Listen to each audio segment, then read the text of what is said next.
My name is Nestor Howard. I'm Megan Howard, and this is our story. A little bit backstory about our family. So I had my daughter my senior year in high school. She had her son, I think, her sophomore year in college. Years later, we met in 2015. We had twins in 2020.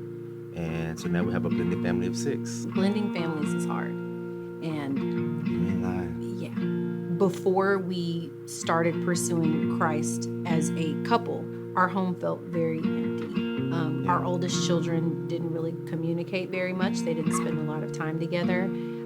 And then I'll even say that myself and my bonus daughter didn't really have much of a relationship. We didn't communicate. There would be times where we'd all come into a room and everyone would be silent, and we would just move and go our different directions. So we spent from 2020 to 2023 coexisting in a place and not necessarily being a family. We had a moment in high school with my daughter. We're having a conversation, and she just casually said, "Dad, I don't know if I believe in God." I'm like, really?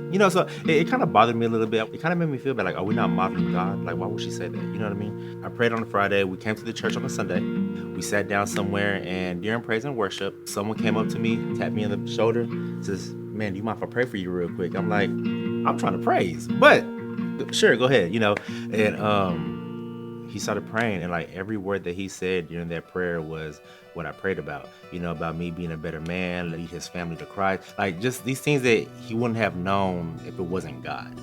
So that moment was my moment where, like, you know what, I think this is our home.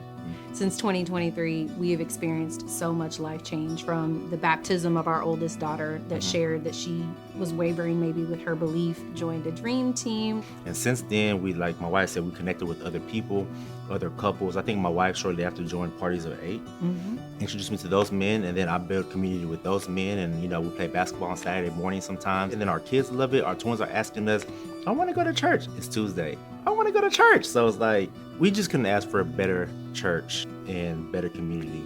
We have a daughter that's going off to college this year. And one of the things that scared us was, is she ready? Will she go off and will she have that foundation of Christ and God's love and belief and just strong faith? We wouldn't have been able to answer that a couple of years ago, but since being here, she's been baptized, she's attended camp, she's made friends, she's thrived. When our oldest was baptized, my mother-in-law expressed just more of an interest in the Lord. She said, "I'm 63. I grew up Catholic." She said, "But now I've watched you all attend this church and watched what it's done in your family." And she said, "I want the same thing." So she was baptized. I think it's a beautiful thing to see your family become a ministry. You can see the fruit. Our family is different. There are things happening in our family that otherwise wouldn't have if we hadn't been obedient. It is so warm now. When we're in a room together, we are all engaging. We're all talking to each other. Somebody's hugging somebody. It's just, we are truly, truly a family. We know what it used to be. We know who we used to be. Yeah. And it's just so different. It's not necessarily about a building. Of course, it's about a relationship. But I do truly believe that not only our leadership, our wonderful pastors here, but the people of this church have just helped us grow so much. Individually, collectively, as a family, we are absolutely at home here.